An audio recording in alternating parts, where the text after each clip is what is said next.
एक समय की बात है। एक गांव में श्यामलाल नाम का एक व्यक्ति रहता था। वह पेशे से व्यापारी था और बहुत ही धनी था।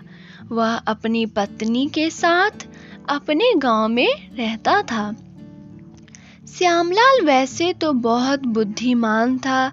उसे धन कैसे कमाना है, उसके पास इस चीज की बहुत ही बुद्धि थी। वह हर एक तरकीब लगाता था और पैसा कमाता था। वह पूजा पाठ भी किया करता था। खासकर वह शुक्रवार को माँ वैभव लक्ष्मी व्रत कथा करता था और माता से प्रार्थना करता था कि हे माँ, आपने जितने भी मुझे धन दिए हैं उसकी दोगुनी कर दीजिए। मैं आपका व्रत करता हूँ, मुझे आशीर्वाद दीजिए। इस तरह से श्यामलाल की जिंदगी खुशी पूर्वक चल रही थी। उसकी पत्नी भी पूजा पाठ करने में बहुत ही कुशल मंगल थी।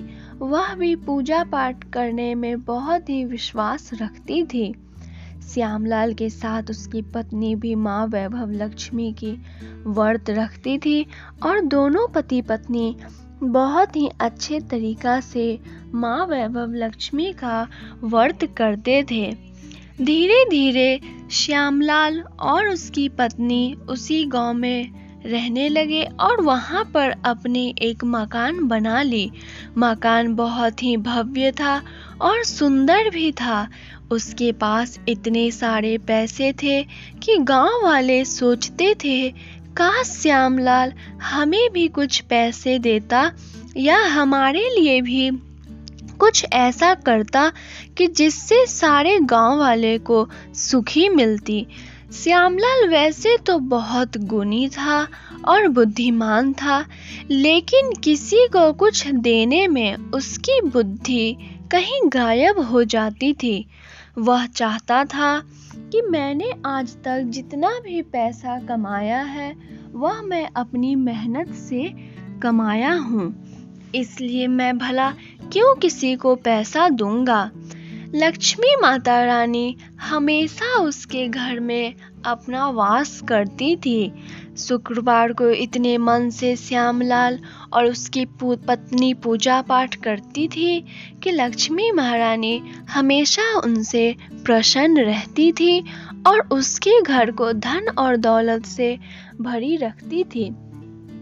एक दिन श्यामलाल जब अपनी पत्नी से बातचीत कर रहा था तो वहां पर एक बूढ़ा व्यक्ति आया।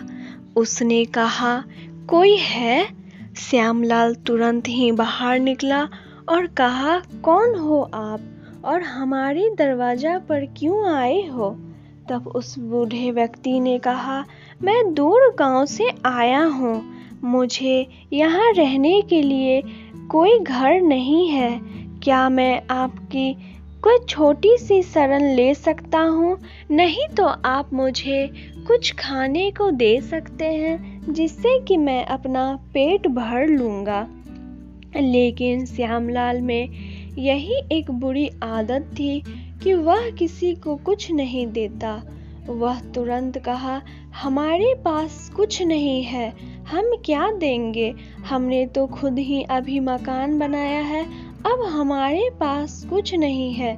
जब भी कोई श्यामलाल के पास कुछ मांगने आता था, श्यामलाल उसे इसी तरह से धिक्कार के बाहर कर देता था। उसकी यह बुरी आदत श्यामलाल की पत्नी को बर्दाश्त नहीं होती थी। वह अपने पति को समझाती थी कि आप ऐसा ना करें। माँ लक्ष्मी ने हमें इतना धन दिया है कि हम गरीबों में धन बांट सकते हैं। लेकिन श्यामलाल की तो बुद्धि जैसे भ्रष्ट हो गई हो। वह किसी की कोई बात नहीं सुनता और अपने काम में मगन रहता था। एक दिन जब माँ लक्ष्मी ने सोचा कि मैं श्यामलाल को इतनी धन और दौलत दी हूँ, तब भी श्यामलाल अपने लालचीपन से बाहर नहीं आ रहा है, मुझे ही कुछ करना होगा। इस तरह से माँ लक्ष्मी यह बात सोच करके श्यामलाल के घर पे एक बूढ़ी औरत बनकर आई। उसने कहा, कोई है अंदर बेटा? श्यामलाल फिर बाहर आया और कहा, आप कौन है माँ जी, और हमारे द्वार पे क्या कर रही हैं? तब लक्ष्मी माँ ने कहा, मैं दूर से आई हूँ, मेरी उम्र बहुत हो चुकी है, मैं इस अवस्था में नहीं हूँ कि और भी मैं चल सकूं। लेकिन बेटा, मुझे कुछ खाने को दे दोगे तो मैं बहुत तुम्हारा उपकारी रहूंगी, और इसके बदले में मैं तुम्हारे कुछ काम भी कर दूंगी। माता लक्ष्मी यह चाहती थी कि श्यामलाल कहे कि माँ जी, मुझे काम नहीं करवाना है, मैं आपको इसी तरह कुछ खाने दे दूंगा। लेकिन श्यामलाल ने कहा, हाँ ठीक है, आप काम कर लीजिए, उसके बदले मैं आपको कुछ अनाज दूंगा। माँ लक्ष्मी वहीं पे क्रोधित हो गई और वहां से चले गई। श्यामलाल समझ नहीं पाया कि आखिर यह कौन थी और क्यों चले गई। अब माँ लक्ष्मी उसके घर में नहीं रहती थी। अब श्यामलाल का सारा धन धीरे धीरे नष्ट होने लगा। श्यामलाल की यह बुरी आदतें कि मेरे पास कुछ नहीं है, अब उसे भारी पड़ने लगी। वह सोच नहीं सकता था श्यामलाल की ऐसी दशा हो गई थी। ना तो उसके पास अब कुछ खाने को था और ना ही पहनने को। तब गांव वालों ने श्यामलाल की मदद की। तब श्यामलाल को बुद्धि आया कि चाहे हमारे पास कितने भी धन हो जाए, हमें कभी घमंड नहीं करना चाहिए। श्यामलाल और उसकी पत्नी माँ वैभव लक्ष्मी को दिल से पुकारने लगी और कहा, हे माता, हम आपका प्रण लेते हैं, आप हमें चाहे कितने भी धन और दौलत दे देंगे, फिर भी हम घमंड नहीं करेंगे और आपकी कथा भी कराएंगे और उद्यापन में गरीबों को भोजन के साथ साथ उन्हें वस्त्र भी देंगे। माँ लक्ष्मी समझ गई कि श्यामलाल को बुद्धि आ चुका है। वह फिर से उसके घर में आ गई और सुखी पूर्वक रहने लगी और श्यामलाल भी सुधर चुका था। वह जितने भी धन कमाता था उसका कुछ हिस्सा रखकर गांव वालों में बांट देता था। तो दोस्तों, आज की कथा यही थी। मैं उम्मीद करूंगी आपको मेरा कथा पसंद आया होगा।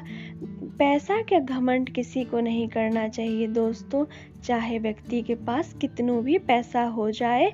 माँ लक्ष्मी हमेशा कहती है कि आपको पैसा का घमंड नहीं करना चाहिए। चलिए दोस्तों, मिलती हूँ अगले वीडियो में। तब तक के लिए आपका बहुत बहुत धन्यवाद।